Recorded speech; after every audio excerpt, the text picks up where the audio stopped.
Well, here's a quick video. Sovereign citizen aids and abets the filing of false tax returns, claims that you can get a refund, guarantees it, runs a tax prep service. We've seen that before. And she only got an 18-month sentence in federal court despite being busted on 29 counts. Instead of going to prison and reporting, because they give you time to do that, she decided not to report, not to surrender. Well, that's a separate charge. And she went to trial on that charge. And then they added 30 more months to her 18-month sentence. So now she's got 48 months. This is what we call sovereign citizen math. Let's take a look at the flyer that the government put out. Definitely liking StreamYard. The feds called it the Sovereign Citizen Playbook has backfired once again. Evelyn Johnson operated an area tax prep service, aiding and abetting. Where have we heard that term before? Failed to surrender to the U.S. Marshals and to serve her sentence, so she was charged with the new crime of not surrendering for a service sentence while on release. In her defense, she claimed she was not a U.S. citizen. We've heard that before. She was not a defendant, and she was not Evelyn Johnson. Maybe she was using that parse syntax grammar that I showed you from the other guy, who was obviously a sensational individual.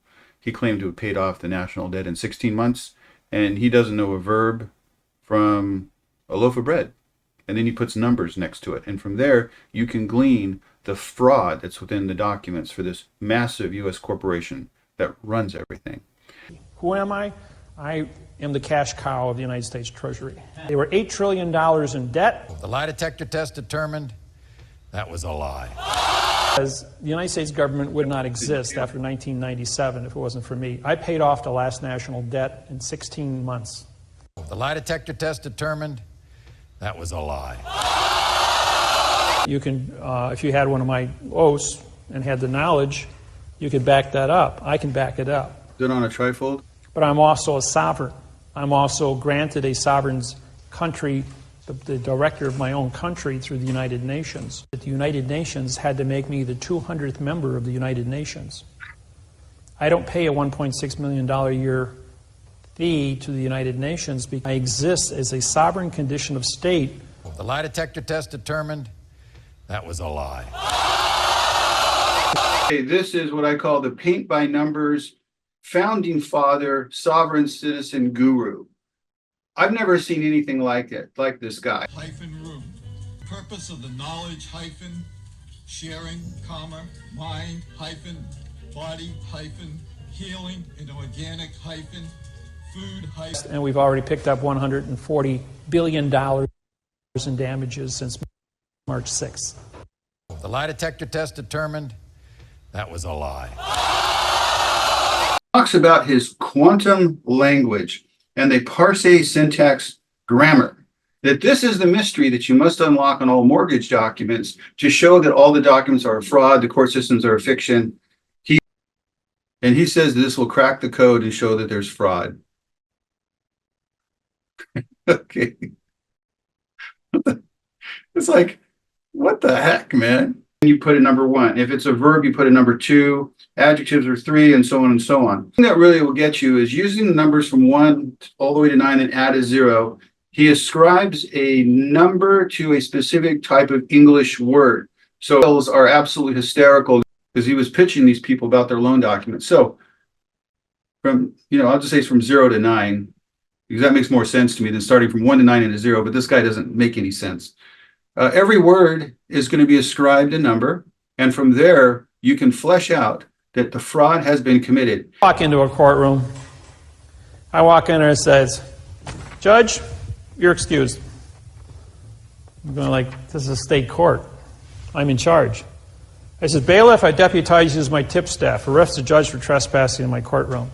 I have a federal oath. I have a federal oath of office. I have it in my possession. I've signed the stamp. So do I. I'm on a federal plane. I am the only standing federal judge in this courtroom. Arrest that man as an imposter." That judge is usually running out the door as fast as he can get before the bailiff can get a hold of him. And I says, I've syntaxed the district attorney's paperwork here, and now I'm prosecuting the district attorney for a $25 million fine and 30 years in prison for false and misleading statements. The lie detector test determined that was a lie. And about that time, he's running out the door. The lie detector test determined that was a lie.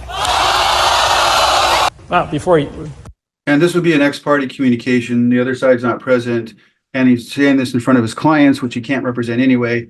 This would be an absolute shutdown. No way this happened. I get kind of getting ahead there. After I said that to him, he says, "Who are you? How dare you talk to me like that?" I held up my oath of office and says, "I'm the Chief Federal Judge of the Hawaiian Islands, and I believe I have a warrant for your arrest over here." We go now. Judge is having none of it on September 24th, which is less than a month. I think, what, 2 weeks later? Less than a month after the case is filed. This judge is throwing this shit out on the street. It says the first amended complaint, like its predecessor, is incomprehensible and fails to set forth any cognizable claim. In light of the foregoing, in fact, it appears no can be alleged the court will dismiss with prejudice. He can never bring it again. Here's where he says he trades $2 million a day in day trading. That's how rich he is. Sure.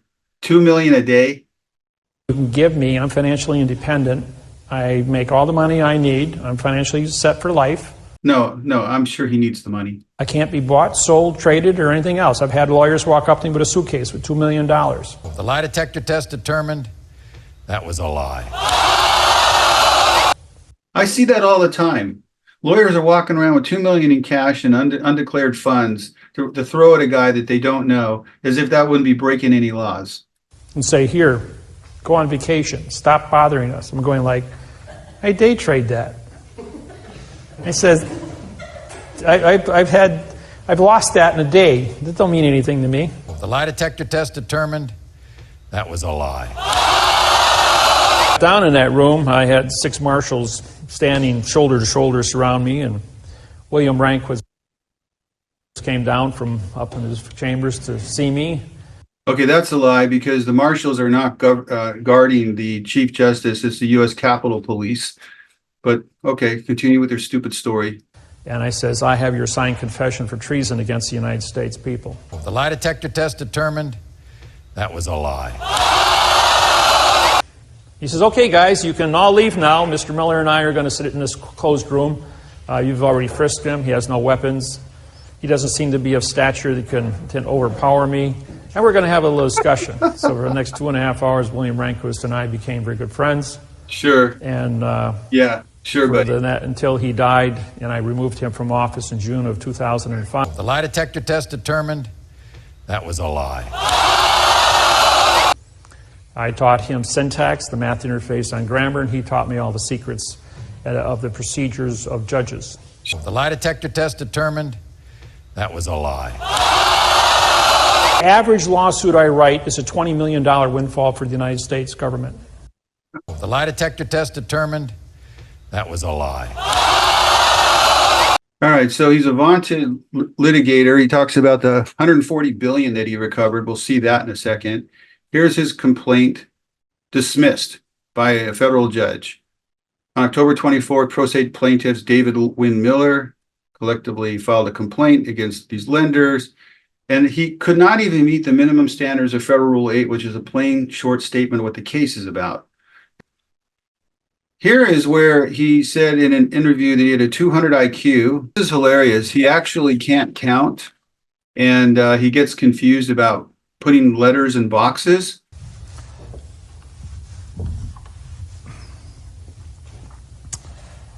Yeah, genius.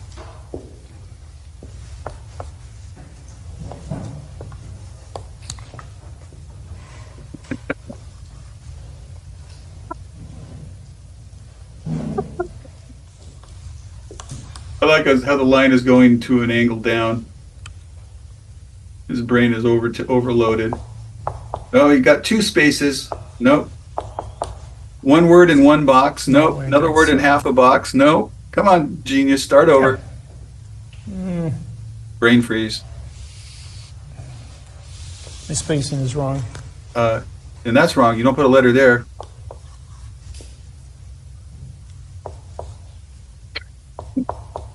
This is a simple sentence.